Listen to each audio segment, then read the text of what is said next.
네, 오늘 만나실 모델은 마세라티의 럭셔리 쿠페 그란 투리스모 스포츠인데요.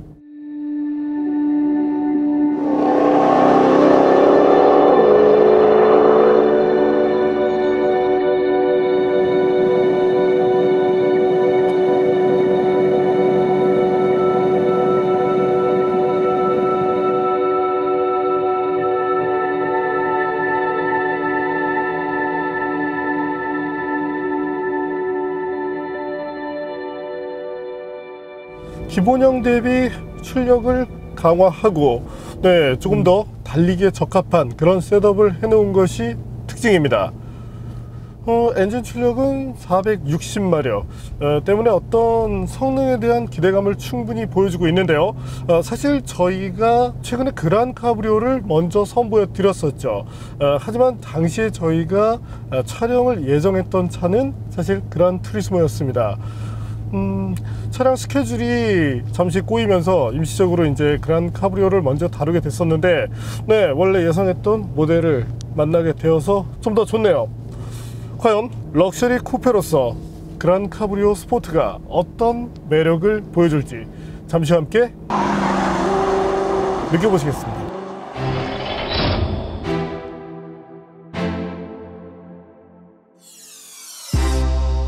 그란투리스모는 가장 마세라티다운 그랜드 투어러이자 마세라티의 역사를 함께 해오고 있는 중심 모델입니다. 원래 마세라티는 자동차를 만들기보다 레이싱에 집중했던 회사입니다. 화려한 우승 경력도 지금의 마세라티를 만들어준 원동력이었습니다. 하지만 1957년 밀레밀리아 레이스 도중 발생한 구디촐로 참사로 인해 이탈리아 브랜드 대부분이 경기를 나가지 못하게 됐고, 이때부터 마세라티는 그랜드 투어러 양산차를 만드는 데 집중하게 됩니다. 대표적인 모델이 마세라티 3500 GT입니다. 이때부터 마세라티의 그랜드 투어러 디자인과 그랜드 투어러 모델의 역사는 60년간 이어지고 있습니다. 또 마세라티가 가장 잘 만들 수 있는 차 역시도 그랜드 투어러라는 장르입니다. 이탈리아 피닌파리나에서 디자인한 그란투리스모의 디자인은 여전히 존재감이 강합니다.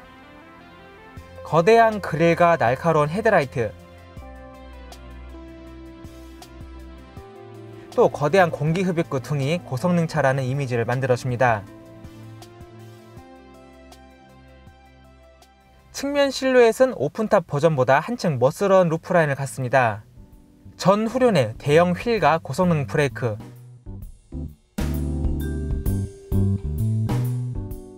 카본 사이드 미러와 카본 도어 핸들 등으로 멋스러움을 표현했습니다. 후면부는 카본 스포일러, 대형 머플러와 디퓨저가 인상적입니다.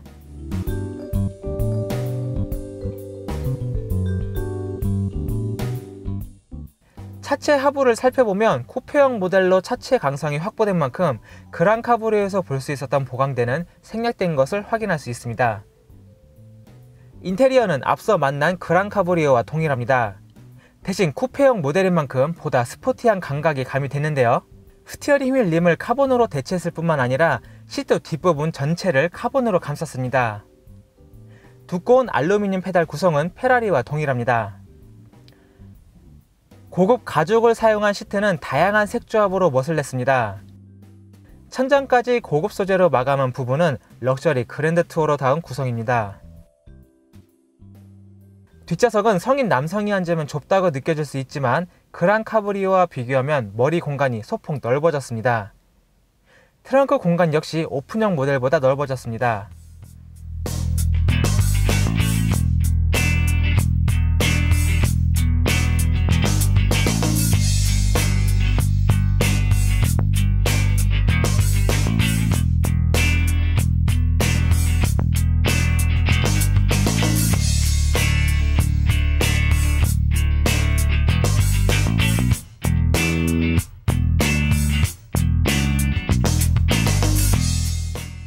국내에서 판매되는 그란투리스모 중에서는 스페셜 에디션 모델도 있습니다. 오직 한국만을 위해 한정 생산된 모델로 단 15대만 제작이 됐습니다. 스페셜 에디션은 실내외에 고성능 모델인 MC 스트라달레의 일부 요소를 추가한 것이 특징입니다. 엔진 후드와 전륜 팬더에는 공기 배출구가 추가돼 한층 공격적인 모습을 갖습니다. 마세라티 로고를 형상화시킨 새로운 휠과 독특한 빛을 발하는 캘리퍼도 적용이 됐습니다. 사이드 미러는 외관 색상과 동일하게 변경이 됐습니다. 인테리어에 들어서면 도어 스텝에 새로운 로고가 적용된 것을 확인할 수 있습니다. 두꺼운 알루미늄 페달에도 MC 로고가 추가됐습니다. 시트는 화려함보다 어둡게 처리해 고성능 이미지를 강조시켰습니다. 계기판 주위와 센터 콘솔 주위, 심지어 시프트 패들까지 실내에 보다 넓은 부위에 카본이 사용이 됐습니다. 특히 한정 생산 모델임을 확인할 수 있는 명판이 차량의 가치를 높여줍니다. 마세라티 그란투리스모, 대중들과는 거리감이 큰 모델입니다. 버튼을 비롯한 인터페이스도 독창적이기 때문에 처음 접하는 소비자들이 다소 혼란스러울 수도 있습니다. 그래서 이번에는 버튼과 인터페이스 구성을 어떻게 활용해야 하는지 한번 알아보겠습니다. 먼저 조명 설정 다이얼은 순서대로 파킹 조명, 자동, 꺼짐, 미등, 하향 등 순입니다. 안개등은 버튼으로 조작합니다. 6개의 원형 버튼 중 상단 3개는 각각 주유구, 트렁크, 주차 센서 버튼입니다. 밑에 3개 버튼은 계기판 모니터 조작에 활용됩니다. 플러스 버튼을 누르면 조명 밝기가 밝아지고 마이너스 버튼은 어두워집니다. 모드 버튼을 누르면 계기판 정보창을 바꿀 수 있고 트릭 컴퓨터 재설정은 플러스 버튼을 길게 눌러야 합니다. 스티어링 휠에는 볼륨 조절 버튼과 선곡이나 주파수를 넘길 수 있는 버튼이 있습니다. 그 밑에는 음성 인식 버튼, 통화 버튼, 멀티미디어 선택 버튼, 묵음 버튼이 위치합니다. 멀티미디어 선택 버튼을 누르면 라디오나 억스 기능이 선택됩니다. 통화 버튼을 길게 누르면 국내 시장에서 장착한 내비게이션 시스템이 작동합니다. 크루즈 컨트롤은 스티어링 휠 왼쪽 뒤편에 있는 레버를 통해 작동시킬 수 있습니다. 온오프 다이얼을 조작해서 크루즈 컨트롤을 켜고 플러스 마이너스 다이얼로 속도를 선택합니다. 플러스 쪽으로 길게 설정하면 해당 속도가 저장이 되고 옆에 있는 버튼을 눌러 저장된 속도를 불러올 수 있습니다. 스티어링 휠과 패들 사이를 보면 작은 버튼이 있는데요. 센터페시아 모니터의 메뉴를 선택할 수 있는 버튼입니다. 위아래를 이동한 후 가운데 버튼을 누르면 선택이 됩니다. 센터페시아 하단 우측에 동일한 기능을 하는 버튼이 있습니다. 좌측은 라디오 설정에 사용이 됩니다.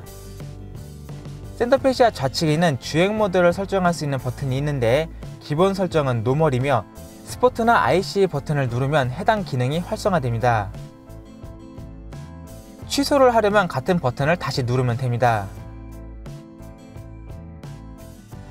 공조장치는 모두 버튼식인데 바람의 세기, 송풍 방향, 온도까지 모두 눌러서 작동하는 방식입니다.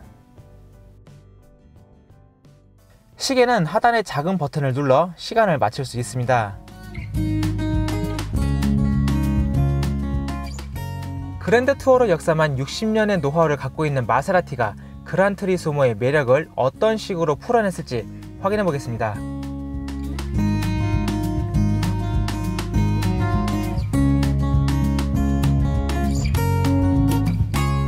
네, 그럼 지금부터 그란투리스모와 함께 달려보겠습니다. 과거에도 제가 초기형 모델을 시승했던 경험이 있는데 당시는 뭐 상당히 짧은 시간 동안 경험을 했었죠.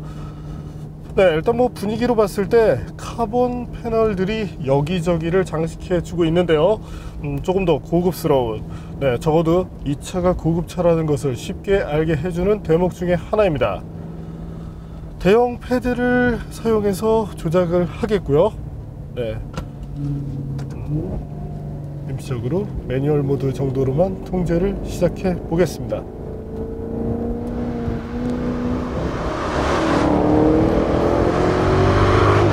마세라티라고 했을 때 이제 매력적인 부분이 있다면 바로 이 배기 사운드. 사실은 이 차가 서 있는 상태에서 듣게 되면 흡기 사운드도 상당히 매력적입니다. 하지만 배기 쪽의 사운드가 조금 더 매력적이죠. 차를 탈 때의 느낌 역시 대배기량 자연흡기 엔진답게 가속 페달을 밟았을 때마다 차가 적극적으로 움직여주는 그런 모습을 볼 수 있게 되고요. 현재 같은 경우는 제가 시프트 업이 살짝 늦다 보니까 바로 RPM이 레드존에 들어가서 퓨얼컷이 걸리는 그런 환경도 목격할 수 있게 됩니다. 사실 자동으로 시프트 업을 해주는 차들도 있지만 스포티한 주행을 할 때는 RPM을 최대한 운전자에게 의도를 쓰는 것이 더 좋기 때문에 현재 셋업이 더 이상적이라고 말씀을 드릴 수 있게 되죠. 그란투리스모의 엔진 출력 4.7L 엔진을 바탕으로 460마력을 낼 수가 있습니다. 최고 출력이 7000rpm에서 나오는 만큼 상당히 고회전 영역으로 갈수록 조금 더 힘을 내준다는 점이 마음에 드는데요. 특징적인 부분이 있다면 기어비가 조금 길어서 고회전 영역을 자주 쓸 수 있게끔 이렇게 운전자가 변속을 해나가는 것이 좋습니다. 변속기는 6단이 기본인데 그래도 다운 때 상당히 빠른 그런 면모를 보여준다는 점이 좋네요. 최대 토크가 53kgm. 사실 이제 자연흡기 엔진 같은 경우가 상대적으로 부족한 것이 이제 토크라고 할 수 있게 되는데, 보통 배기량을 감안한다면 40대 후반 정도가 나오는 것이 맞긴 한데, 현재 모델은 53kgm, 상당히 여유롭게 토크를 잘 뽑아냈다고 할 수 있게 되겠습니다. 이번에는 마세라티 그란투리스모의 가속 성능에 대해서도 한번 알아볼까요?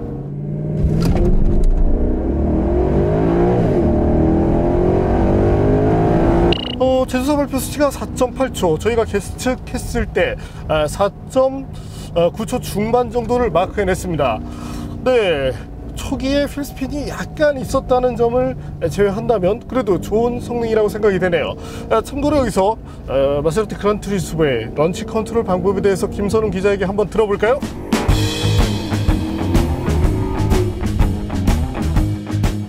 그란트리스모와 그란 카브리오에는 런치 컨트롤 기능이 지원됩니다. MC 스타트 스트래티지라고 불리는데요. 작동법이 조금은 다릅니다. 먼저 주행 안전 장치를 해제시키고 스포츠 모드를 활성화시킵니다. 변속기는 수동이 아니라 뒤에 위치시키면 됩니다.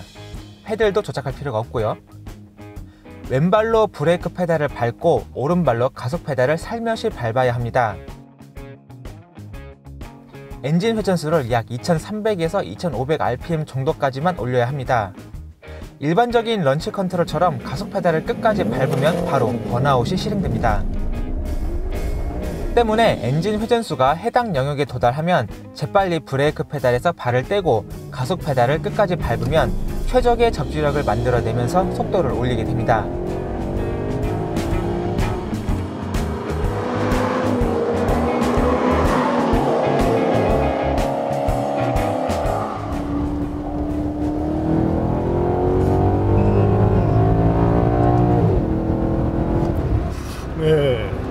스티어링을 조작할 때의 느낌,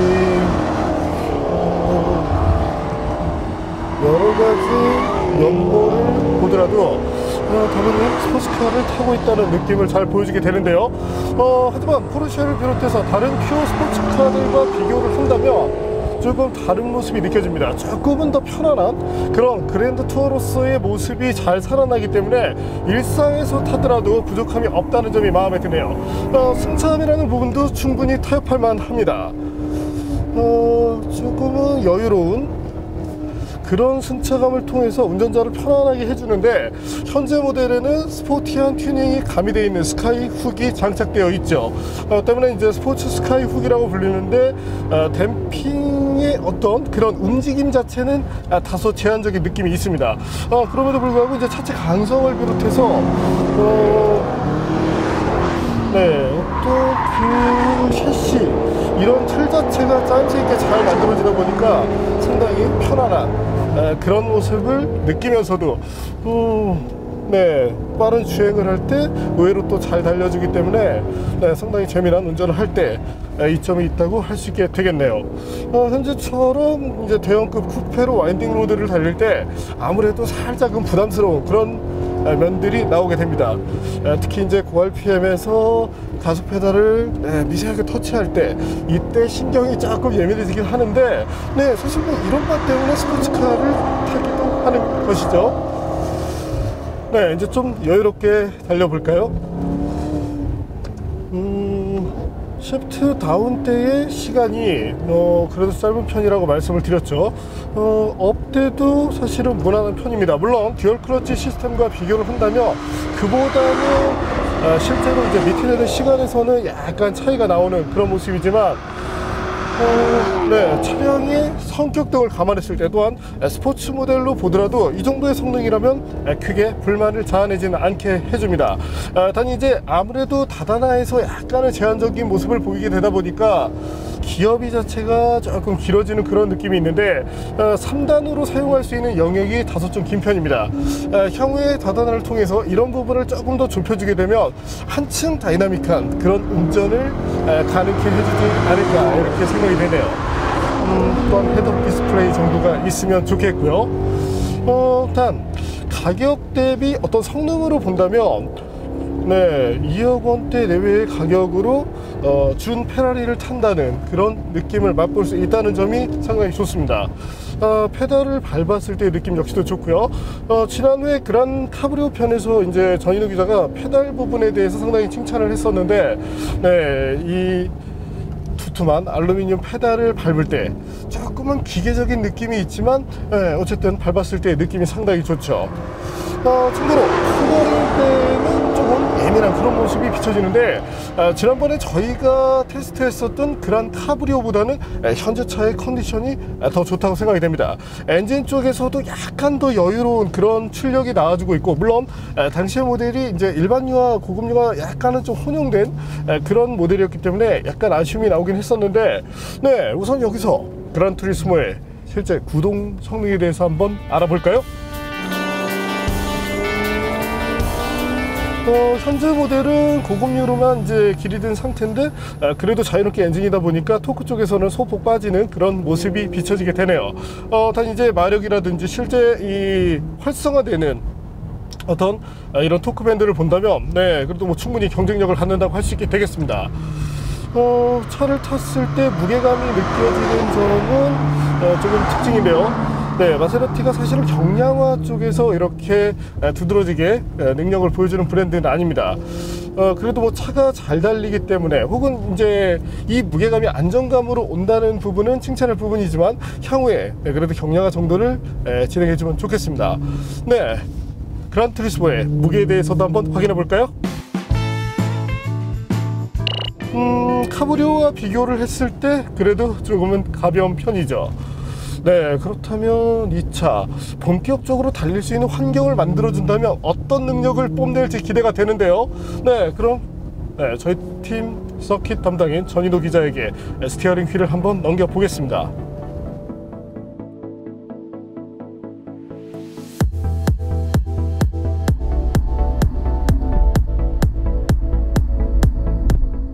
카브리올레는 서킷 세우기 좀 부담스러웠지만 이 그란투리스모 쿠페는 그렇지 않습니다.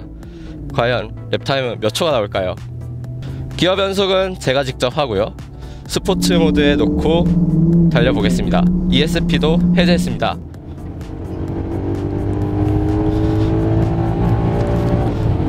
사운드.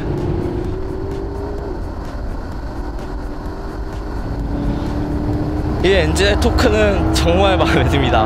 물론 사운드도 좋고 고회전하는 그 질감도 훌륭하지만 사실 가장 마음에 드는 것은 전 영역에서 계속 뽑아주는 토크가 이 인제 스피디움의 언덕으로 올라갈 때 확실히 장점으로 부각되는 것 같네요. 브레이크도 지금 랩을 반복할 때마다 잘 버텨주고 있습니다.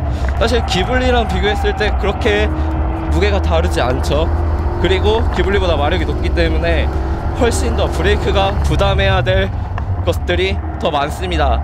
그래도 믿을 수 있는 브레이크, 그것도 마음에 드네요. 서스펜션은 오히려 공도에서 달릴 때 이 정도면 적당하지라고 생각을 했는데, 지금 인제 스피디움 트랙에서 이 서스펜션의 셋업으로 달리니까 조금은 고생스럽습니다. 왜냐하면 너무 단단하기 때문인데요. 거의 이제 범프가 많은 인제 스피디움 특성상 고속주행 시에 트랙 서연을 조금 잃을 여지가 많습니다. 항상 운전자가 거기에 대해서 좀 대비를 해야 될 것 같고요. 아마도 인제 스피디움이 아니고 좀 노면이 이제 플랫하고 부드러운 서킷이라면 조금 더 잘 어울리지 않을까, 이렇게 느껴집니다. 시트는 사실 트랙 주행에는 그렇게 도움이 되지 않습니다. 무릎을 사용해서 몸을 많이 지지해야 되는데, 아무래도 그란 투리스모 특성상 사이드 볼스터를 높이기에는 조금 어려웠을 거예요. 왜냐하면 일단 기본적으로 일상에서의 승차감이 중요한 차이기 때문에 시트 같은 경우에는 서킷에서는 약간 아쉽습니다. 변속기 셋업도 시트 셋업이랑 꽤 비슷합니다. 일단 업시프트는 상당히 부드럽게 맞춰주고요. 거의 토크 컨버터 방식의 일반적인 그 트랜스미션의 느낌인데, 스포츠 모드에서만 뭐 좀 탁탁 튀겨준다든지 하는 그런 절도감 있는 맛이 있었으면 좋을 것 같아요. 다운시프트는 뭐 만족할 만큼 빠릅니다. 변속은 퓨얼컷을 치기 직전인 7000rpm대 정도가 가장 최적인 것 같네요.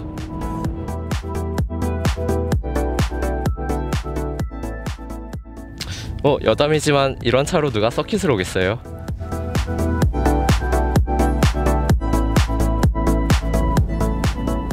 네, 당초 저희가 기대했던 것보다 좋은 성능을 보여주고 있는데요. 아무래도 이제 무게라는 것이 있다 보니까 상대적으로 좀 서킷에서 불리하지 않을까, 이렇게 생각이 됐었는데, 역시나 탄탄한 제동 성능을 비롯해서 이 정도의 성능이라면 GT카로서는 그래도 좋은 면모를 가졌다고 볼 수 있게 되겠네요. 어쨌든 마세라티의 이 제동 시스템에 대해서는 칭찬을 아끼고 싶지가 않습니다. 그렇다면 그란 투리스모의 제동 성능에 대해서도 한번 알아볼까요? 저희가 사실은 이 테스트를 진행하기 전에 다들 34m대를 예상을 했었습니다. 대부분의 마세라티 모델들이 그랬으니까요. 한 번 더 이 랭킹을 볼까요? 대부분이 마세라티 모델들이 상위에 위치하고 있는데, 현재 포르쉐는 시승차를 운영하지 않다 보니까 포르쉐 모델들이 이제 이렇게 끼어들지 못하지만, 그렇다 하더라도 마세라티 모델들의 이 제동 시스템만큼은 최고의 가치를 바란다고 할 수 있게 되겠습니다. 무엇보다 초기에 단 한 번 35m를 기록하고 총 7회의 테스트가 진행되는 동안 지속적으로 34m대를 보였다는 것, 상당히 경이로운 그런 능력이라고 말씀을 드리고 싶네요.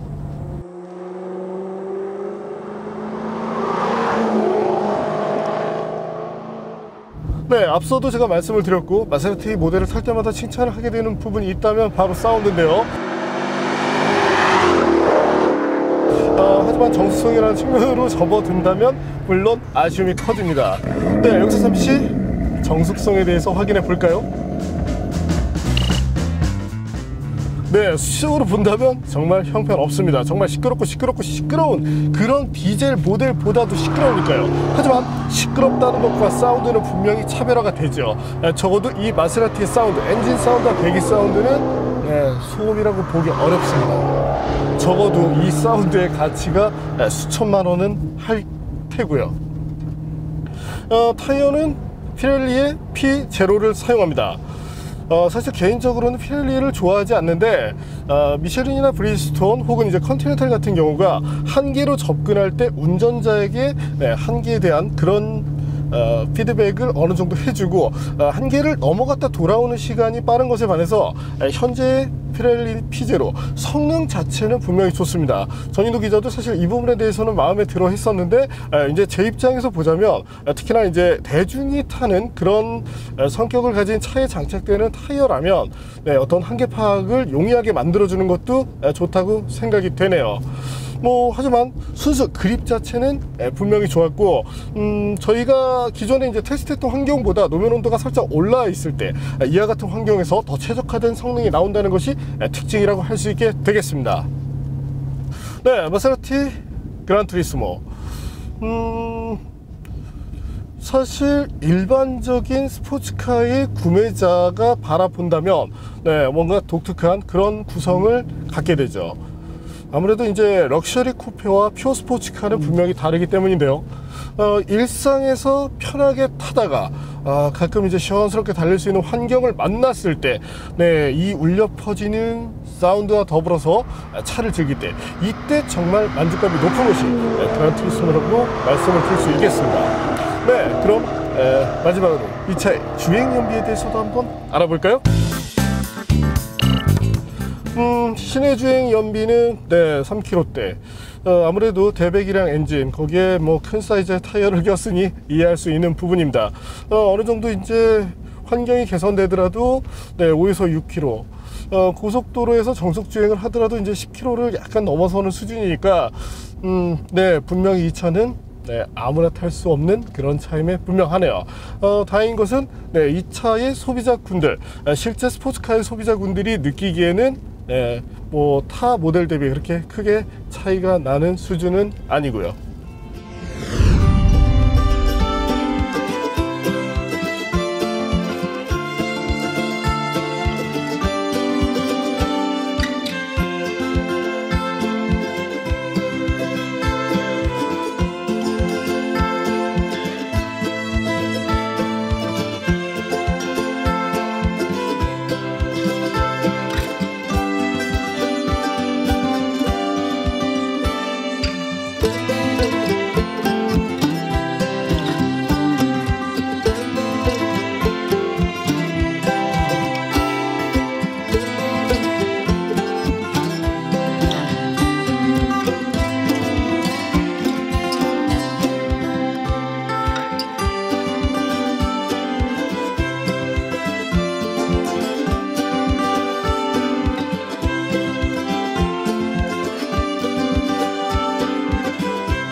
오늘 만난 마세라티 그란투리스모, 서킷에서도 상당히 잘 달리는 모습을 보여주었고, 일상에서 편하게, 또한 고속도로에서 저희가 장거리 이동을 할 때도 상당히 이런 컴포트한 측면에 대한 아쉬움을 만들지 않았습니다.